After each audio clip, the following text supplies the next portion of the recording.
Hey there, listeners. Welcome to Shit That Goes Under Our Heads, the podcast where we normalize conversations around mental health.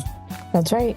I'm Dirty Skittles, and alongside my amazing co-host, G-Rex, we are here to share stories and tips from our incredible guests.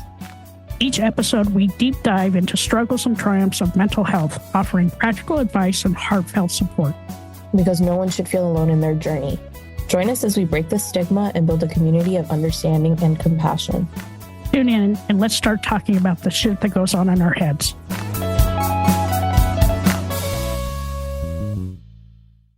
Three, two, one. Welcome back to another episode of Shit That Goes On Our Heads. Today, I'm here with my amazing co-host, and we have an awesome guest. Her name is Wil. Welcome, Wil. Welcome, Wil. Thank you both so much for having me. I cannot wait to hear what you've got for us today. I mean, looking at the notes just now, we saw a little sneak peek about a discussion on a healing journey and when to recognize you need to heal. Where did that begin for you? That began for me a few years ago when I realized I had lost my resilience and I lost my sense of time, literally. Oh, wow. It was like, did I brush my teeth? I probably should because I really can't remember. And then I went to, thank goodness it was a drive-through for lunch. And I came back and, it was the height of COVID, 2020. I'm FaceTiming with my sister-in-law. And she's made a joke because she knows it was just pajama time for me. But I would go outside, I would get dressed. And she's like, oh, please tell me you didn't go in your pajamas. And I said, I would never. And I looked down and I was like, horrified. Thank goodness I didn't get out the car. I didn't realize that I had my pajamas on, Christmas pajamas, right? And it was nowhere near Christmas. And I was like, I said, I need help. I didn't know what was wrong with me, but I knew I needed help because I did not know what I was wearing. And I couldn't remember if I did something that I do every day at the same time when I wake up, brush my teeth. And then I also noticed I was getting, I don't want to say angry, but I was definitely more sensitive to things in the way that I felt like I could blow up in a reaction. And instead of doing that, I would just isolate myself to prevent from seeing something that was irrevocable. But then also I realized in doing that, I was internalizing it and making it worse for me, right? And so everything was just so heavy. And I said, I need help. And I was like, well, what do I do? So I called my doctor's office. They're like, he can't see you. I said, oh, he has to. And I said, I'll be there in an hour. And they were just like, I know they were like, this lady's crazy. And again, didn't realize what I had on, but I guess it kind of worked in my favor because I hopped in my car, I grabbed my Dooney and Burke and I grabbed my designer shades and I hopped in my car and I walked in. I'm like, I'm well, I'm here to see the doctor. And they were just like, oh, okay. And I'm like, why is everyone all of a sudden just so good with me seeing the doctor? And they're like, you can wait right here. And they put me in the regular exam room and he walks in. He goes, oh, well, Miss Watson, is that you? And I'm like, yeah. And then I just start bawling. And then when I'm bawling, of course, I'm looking down. I've got on flip-flops, a different pair of pajama pants, a rainbow shirt from a charity event that I had done. So it had every color of the rainbow. And I had on this long gray cardigan. And I had my designer bag and my designer glasses. And I was like, and then horrified, I was like, no wonder they let me in. Bawling. He goes, are you okay? And I was like, no, bawling. Yeah. Take your time. Oh, I'm sorry, I'm laughing now because I can picture it. But I was like, if I got out of my car before the doctor's office, somebody could have just like, oh no, somebody grab her, take her away because this doesn't look good. So he's like, when I finally stopped crying and bawling, he's like, what's wrong? I said, I don't know. I said, I'm not myself. I was like, look at me. And he said, you're not the only one.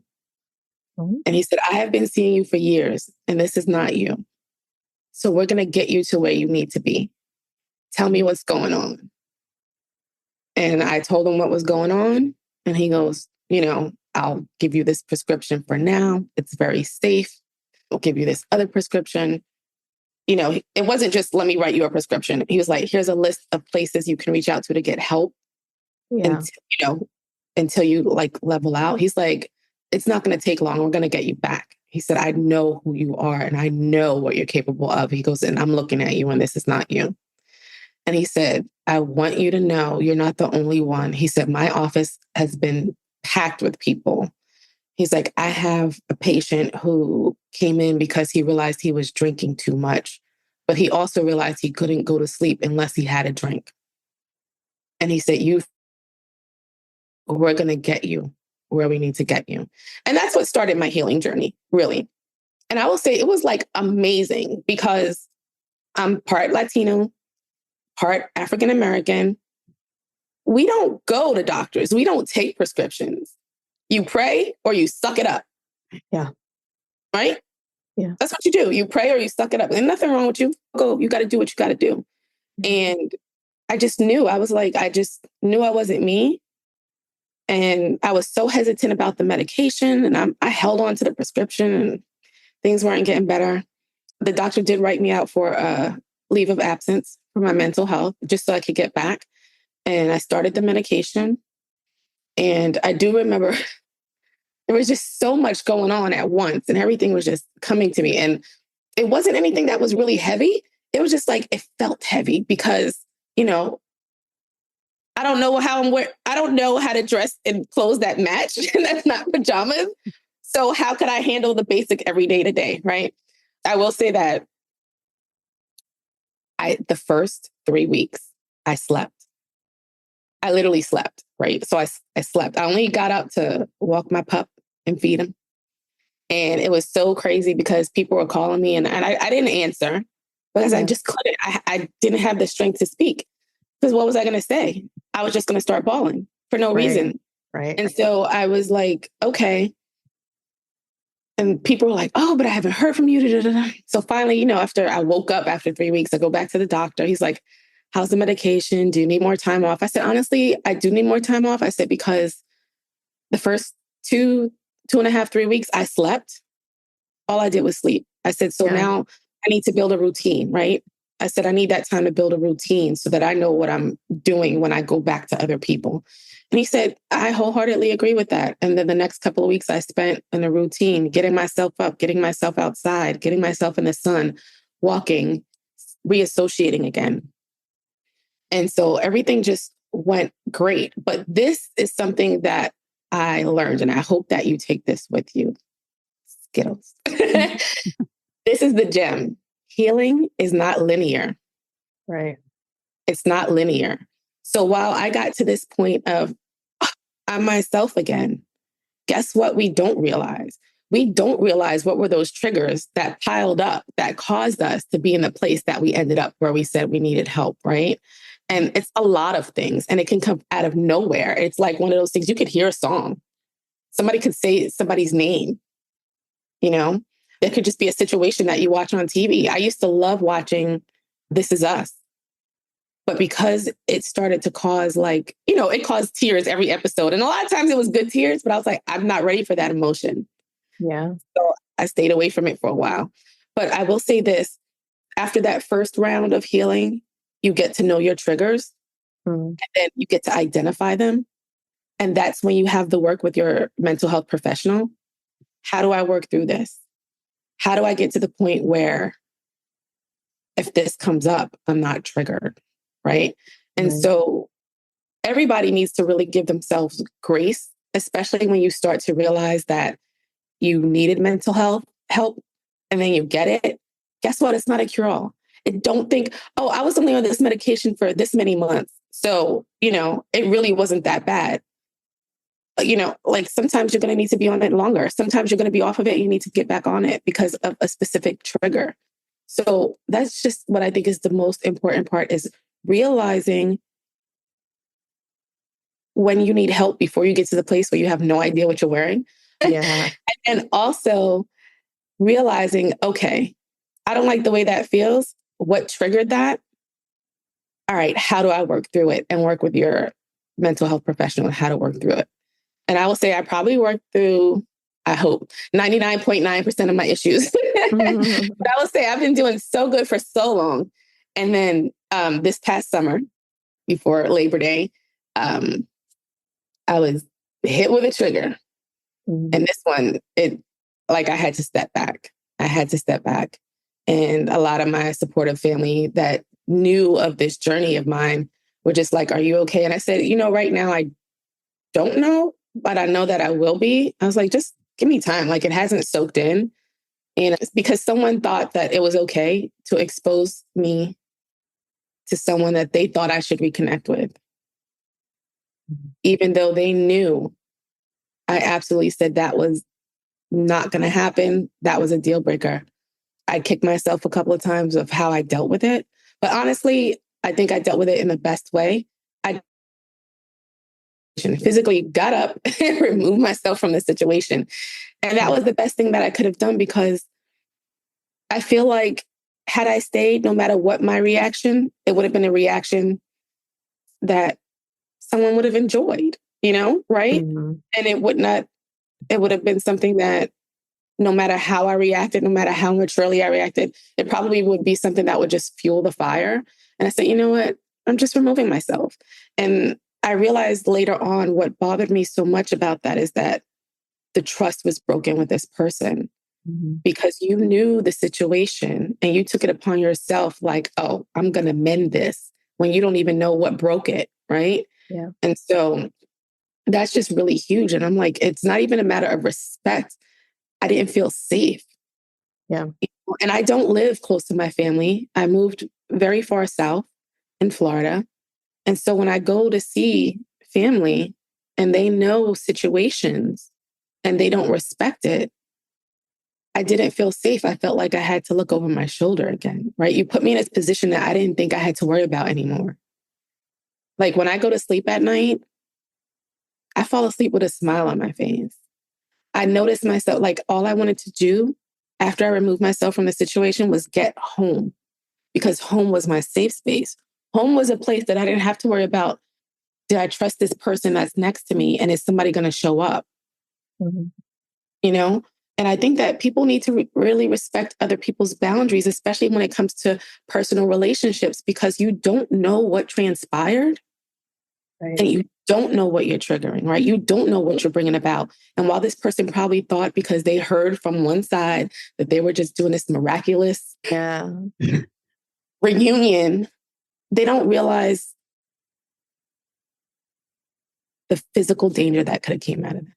And I'll leave it at that, And so, I was just like, that's what bothered me. And then I did have an appointment with my psychiatrist a week after. And she said, well, what happened? And I told her, and she said, well, what'd you do? I said, I walked away. She said, what do you mean? I said, I walked away, removed myself from the situation, did what I need to do. And I just came back home sooner than expected. I said, I did have family that supported me and helped me and made sure I was in a safe place. She goes, well, what's wrong? I said, well, I'm upset. She's like, why? I said, because I got upset. That was still at the point where I got so angry.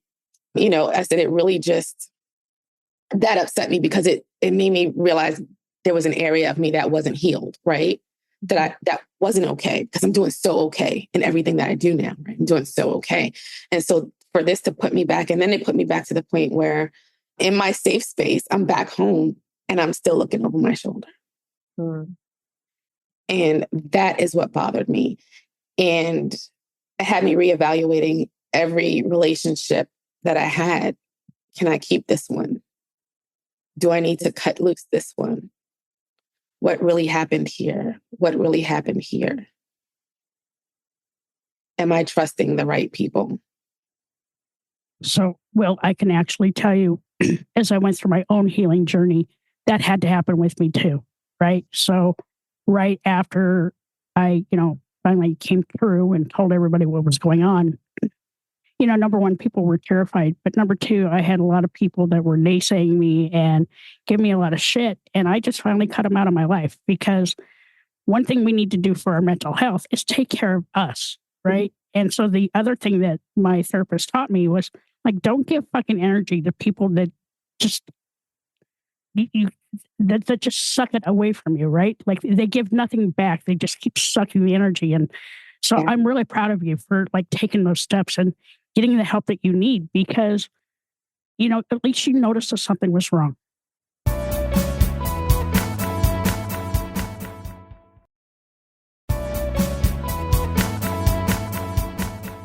Thank you. Thank you for saying that. And I will say, like, the part where you say, at least you knew something was wrong. What I will say is part of the healing journey is that you'll figure it out sooner before it gets to the point where, like, did I brush my teeth? And you're stuck in a Christmas wardrobe all year round. I can totally relate to that. I'm going through something similar, I think. But I mean, I didn't know how to verbalize what you're saying just there. But I don't know, and maybe that's something I'll learn through my healing journey. Like I didn't know something was wrong until I was in a very similar, we've gone too far now. And it's hard to deny that something is wrong. I don't think I had the Christmas outfit, but I was losing track of time and memory and thinking, no, I swore I did that. Like I can remember it vividly in my mind that I completed this task. I could have even told you what color pen I used. Mm-hmm. And then I realized I never did it. I found it undone. And that was like, whoa, something is wrong. Right. But I think to your point, had I probably stayed in therapy, maybe I would have been better off than to have gotten out of therapy because, I had issues that I had dealt with. I was like, great, that was it for me. Like, I'm wonderful now. And then other things sort of bring you down again. And I didn't know until it was too late. And then you're like, holy crap, like, how do I get the help I need? So, I mean, I'm learning from your story. I probably should have went to my primary first. Because it's like one of those things. I'm like, how do I get the help I need? Where do I go? Because I wasn't to the point where, I'm suicidal. Like I would know what to do in that case, but just knowing something was wrong to a point that I had never experienced it before. So I think for anybody listening, going to your primary and having that relationship and being transparent with them probably would have been the right first step for me versus trying to figure it out. Like I knew it was wrong. I knew something was broken and I needed to kind of step away from everything. Yeah. And I will say, and that is the one thing that I just try to let people know all the time, if they're interested in knowing, healing is not linear. You had a situation, you dealt with it, you were fantastic. Something else came up. You didn't recognize it, but you recognize the result of it, right? Right. And so now you need to start another journey. And there's nothing wrong with that because we get better when we start to recognize all those things and come out of it. And we realize we start to recognize them sooner and we come out of it sooner, right? And that's where the healing comes in. And you have to protect your peace. And I know a lot of people say this as like a meme or just a quote, but you have to protect your peace. And I want people that are listening to this to hear this particular part so much was so important. If someone is working to protect their peace, and that means severing a relationship, know that they have mourned the loss of that relationship prior to coming to the point of saying, I can't do this anymore with this particular person. And so it's not like I'm just cutting you off and now I'm wonderful. That person went through an emotional journey and had to decide that their mental health and their peace was more important than this toxic relationship.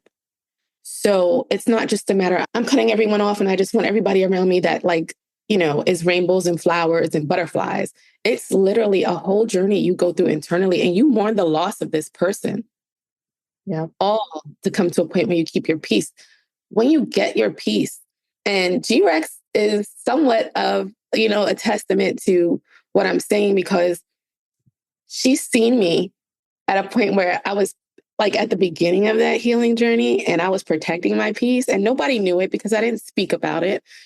But she's seen me grow in a short period of time to places that I didn't even expect to be, to places that I didn't think, oh, in 5 years, this is what I'm going to be doing.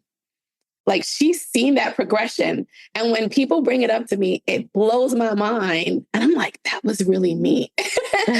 But that's what happens when you protect your peace and you let go. You got to let go. You got to let go of everything that's weighing you down. And it's so important. And I know the loss is huge, but what is waiting for you is so much bigger and so much better. And to the point where it humbles me all the time. G-Rex, we were having that conversation and you were saying, oh, I'm so proud of my girl and she's done this and this. And I go, who? I want to meet her. She's like, you, dummy. And I was like, me? Because I'm still like, I'm in it and I'm in awe of it. And so I'm like, oh my God, who she's talking about? Like, I need to meet this person. I need to find out what they're doing so I can get there. And then to find out that, oh, wait, that was me. It was the topic of it. I was like, oh, I'm there? Are you sure? Like, is it? So funny. It's, I have to go back to what you said about, linear healing. So, I've been through my journey now. It's like 23 months. And, I was doing good all through the summer. I was good. Come the fall, this year, I started to I got triggered and I got triggered hard. And so like last week, I went to therapy twice. I went to therapy again this week. And this time around, instead of me bottling everything up, I was very upfront with people on how I felt. Because as an extrovert and dirty Skittles knows this, because I hit it so well in 2022. Like nobody knew. But this time I decided not to bottle it up. And so, yeah, I'm a little bitchy right now because I'm going through some stuff. But I'm proud of myself for opening up and letting people know where I'm at so they can meet me where I'm at and not me holding that all in. And then to both yours and Dirty Skittles' point about going to the doctor and getting the help that you needed. At the time when I was sitting in my room on Christmas Day 2022, I had no idea what to do because I live in a very small rural farming community. I don't have a personal doctor. I didn't know what to do. So I did. I picked up the phone and called 988. And so if anybody's out there and you're feeling like that and you don't have someplace to go to and you don't have somebody you can reach out to, pick up the phone and call 988 or text them. They will help you. It's free. It's confidential. They saved my life. And I'm very thankful for that because I get to do this today. And like Will said, take your time, heal yourself, right? You're not out there to prove it out to anybody else that you're okay. You need to be okay with you. So that's my 2 cents. Can I ask you, T-Rex, did you notice your trigger sooner this go around? Oh, yeah. Yeah. And it was tough. I'm still kind of dealing with it. But yeah, I knew right away that it was a trigger and immediately contacted my therapist because I didn't know how to handle it. Journaling was great, but like I still couldn't get that emotion out. And I needed to talk to a third person who wasn't in my inner circle, right? I needed that third person that didn't have any skin in the game so she could help me figure out what my next steps were. I mean, I'm working through those next steps. If they're not comfortable, but a lot of things in life aren't comfortable. But I'm thankful that I had that outlet. But I also knew that if I really was like in a dire situation, I could have called or texted 988 and they could have given me some resources also. Right. So. Yeah, I think that's where I think I'm just starting the healing journey, right? Like I took a step back. It's been a couple of weeks, but kind of to your point, right? Like the first few days where you've taken a step back, I don't feel like I've been productive in the healing part. Like I'm just, I think, shell shocked a bit, like coming down from the, fight or flight of it all. So I'm curious to see, what I get to learn this time. Cause I'm very much like I keep stuff to myself, but I self-analyze a lot. And I got to say, this one, I have no idea what the trigger was. Like, I'm like, what the fuck happened? It's very much that. So we'll have to do like a reconvene after it's all said and done. and I mean, we should. And, it's the holiday season right now, right? There's a lot of things that get triggered around that. Politics are triggering, families triggering, everything's triggering, right? Find those triggers. But, also know that you have options available to you. I'm not sure if I said that 988 is free. It doesn't cost you a dime, right? There's a ton of crisis lines out there. Find that person, find your person that you can talk to, because I will tell you, bottling all that up doesn't do any good. I'm the first to tell you that it doesn't do any good. But, in my defense, I'm 61 years old. I've been taught my entire life not to talk about mental health, and just bottling it up. I'm going to tell you, it doesn't play out well. So yeah, and like to Will's point, some of it's cultural, right? Yeah. Like I'm a Latin of descent as well, and it's always been kind of walk it off. People have it worse. Suck it up. Very much that. So to get to a point where you're like, something is wrong. I don't know what the fuck is happening, but it's really wrong, and I need to seek help. That's scary. Scary. Well, what were some of the tips and maybe tricks that your therapist gave you that kind of helped you to move from point A to point B? Oh, wow. Thinking back to then. And initially it was just, I know the medication did help a lot. Having a routine and being outside, I would make myself walk a certain distance every day. Being in the sun every day really helped. And I didn't shy away from connections. And I started connecting very carefully with those who were in my life. And it is like, I didn't cut anyone off. It really was just, I need to fix this and fix me. And so, it was just slowly letting myself back into society, not doing anything too heavy. Like I said, even watching This Is Us, just making sure I was like, hey, I don't want to sit here bawling, even if it's such a beautiful story. Like, I'm not ready for that emotion. And so it was protecting myself and just keeping things light, but then also not internalizing was huge. That was one thing, not internalizing. And that helped because it wasn't building up inside of me, and people know how I felt. And I didn't say it rudely, which, I could have. I made sure to always be like very careful with words, because I realized, how people didn't realize words would affect me. So how are my words affecting people? I grew up in an environment where, verbally cutting someone down is just the norm, right? And so I'm like, wow, this could really, did I ever make anybody feel like this? And I'm feeling horrible all over again. Aww. But yeah, so basically just taking it slow and reintegrating myself back into my social spaces, even monitoring what I listen to on the radio, what I listen to on TV, and also just being very clear with, okay, this person said this. I don't think I'm misinterpreting, but I'm going to ask them, is this in the way you meant it? Because I don't think it is, right? Give them the out. I don't think it is. Okay, you didn't, because let me tell you how I feel about it now. And then and so you don't internalize it, you get it out, and people know where you're coming from. And they're like, you don't even have to draw the line. The line is drawn. They're like, I'm never seeing that again. But yeah, it's really just taking it slow. Like, you don't want to isolate. You want to be careful not to isolate, but sometimes you do have to self-isolate a little bit to even know, how much you can take, right? Yeah. How much you can take going back into, because say, you're the first person I talk to, Dirty Skittles, and you don't know what I've been through in the last couple of weeks.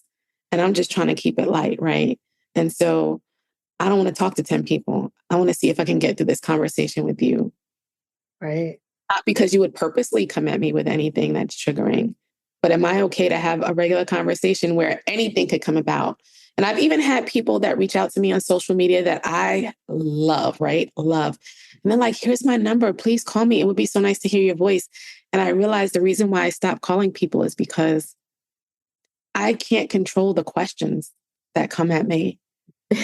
Yeah. And because of that reason, I don't want to have a verbal conversation. Same. I don't want to feel like, it just came out of left field and just hit me. And that tells me, yep, I still got more healing to do. Because if they ask me about this person or that person or this relationship or that relationship, I need to be able to respond in a way that's not going to shut me down. That's not going to set me back. That's not going to get me back on the healing train. And not that there's anything wrong with that, but I just like what I've got going on daily. I don't want to do that right now. It's kind of like the conversations that Dirty Skittles and I have. I mean, to this day, I still talk to her almost every single day. Yeah. And like we've changed up that conversation, right? It's not about work anymore. It's about our personal life and things that are going on. And it's still having that little bit of laughter, but, we know each other's triggers, sort of.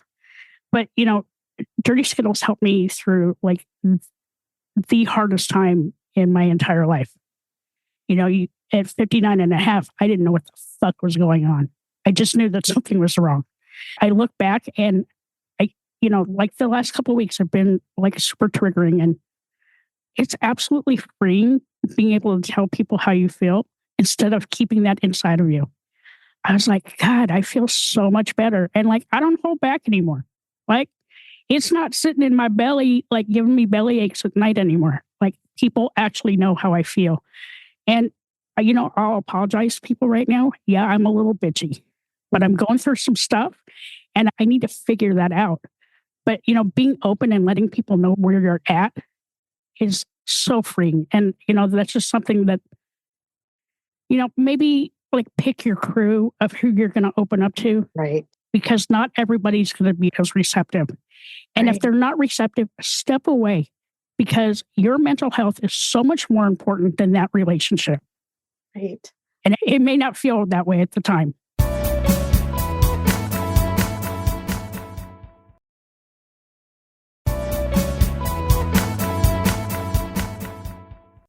Like, that's how I feel like I am right now. Like, the people I do open up to are people I feel safe with. So we may have been friends or coworkers, not you and I, but like other people.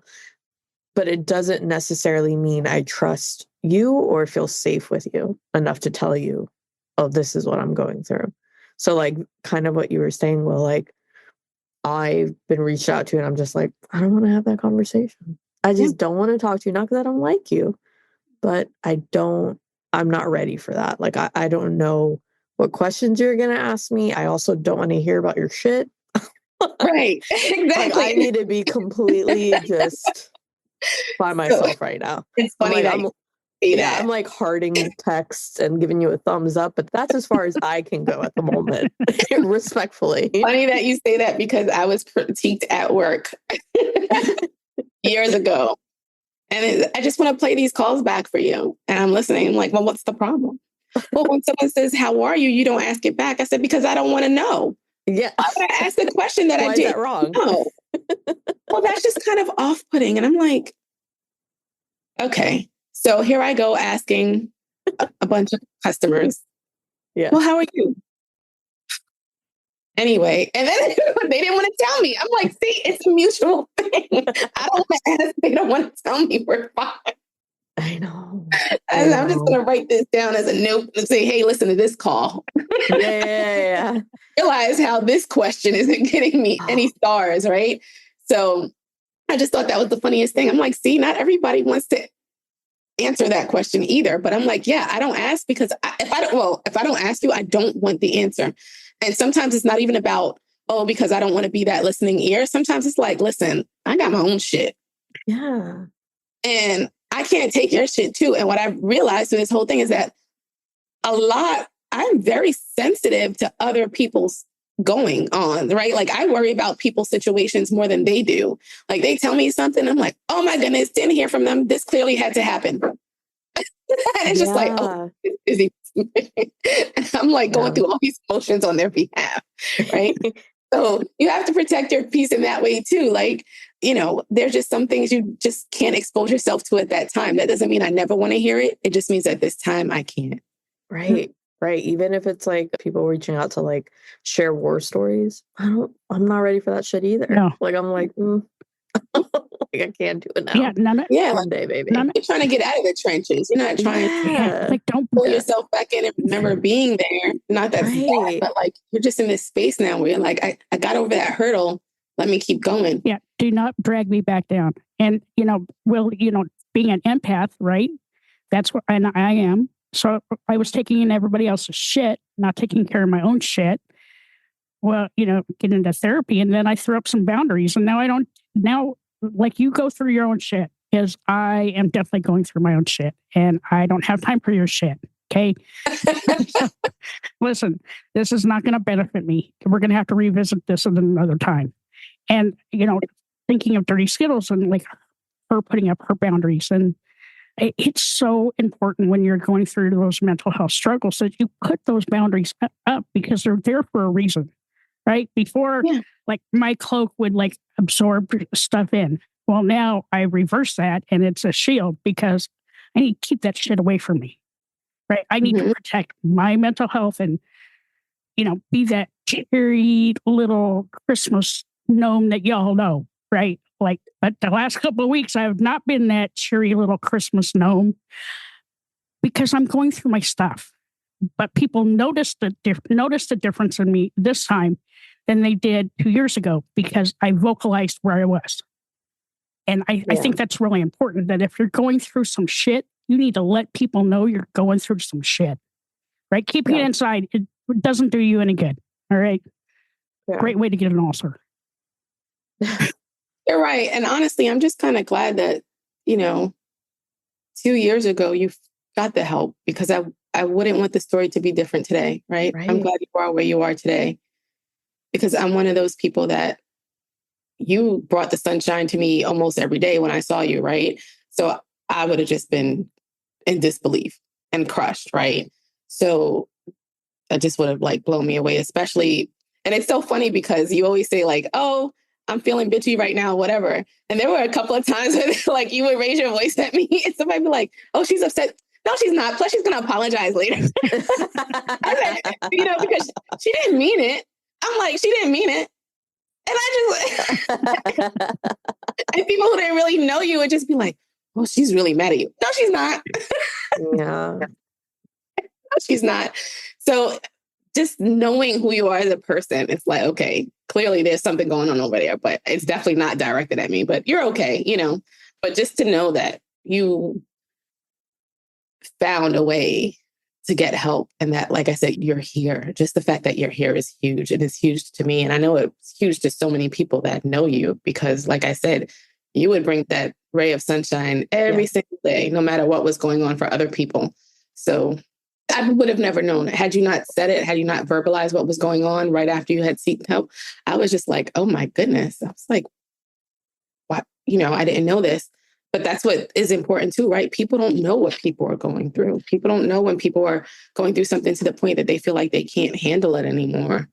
And a lot of people dismiss it. And being an extrovert, we hide our stuff very well. Like I said, you didn't know. Dirty Skittles didn't know. My family didn't know. Even my wife didn't know. There were clues. And so like in my book, I write what those clues are so that when people are reading it and they have a friend, a family member, a colleague, a next door neighbor that you see acting a little differently, things that you can do, things you can help them with, right? Because for me, I didn't know I didn't know where my footing or my voice were because I didn't know what was going on.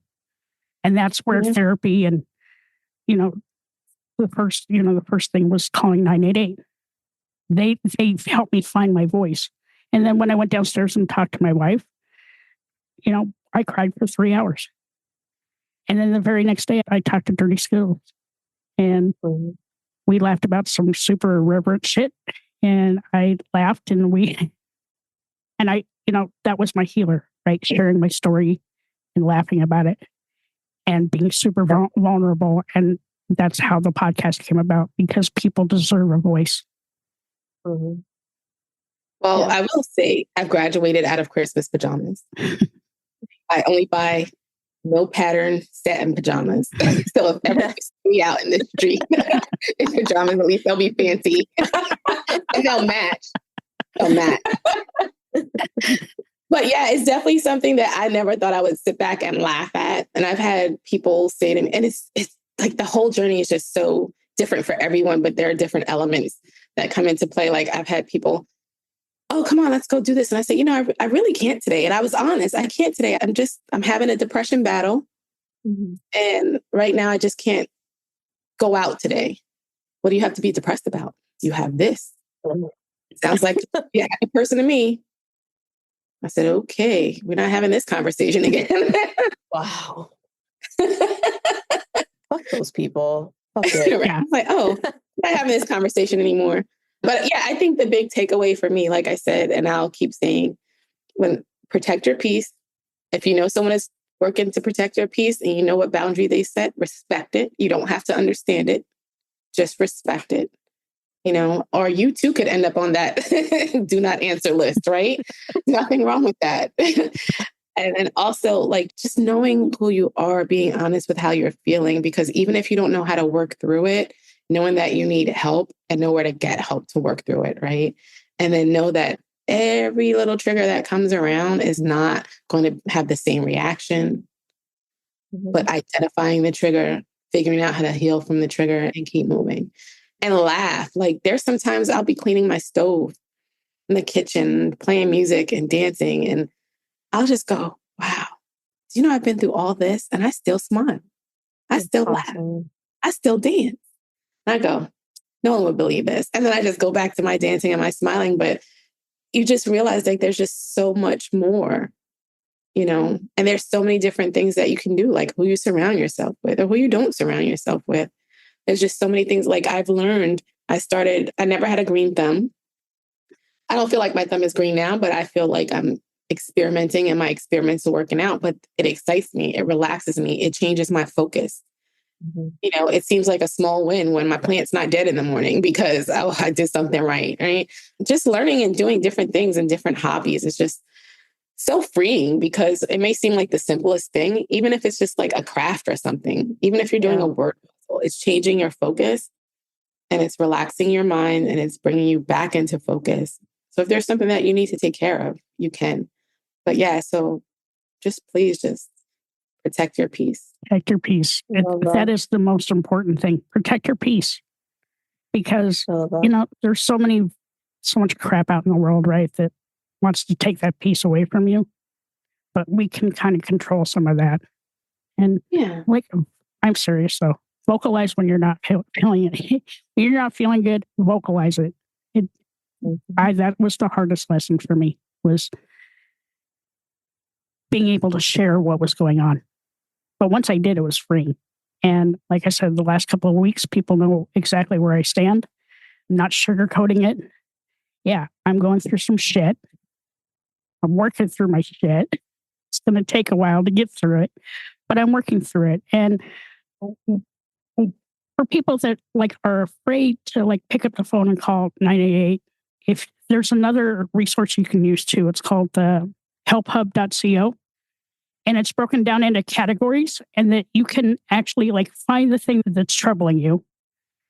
And it gives you there's mental health resources out there. There's toolkits. I used it. I just used it last week because I didn't know what to do.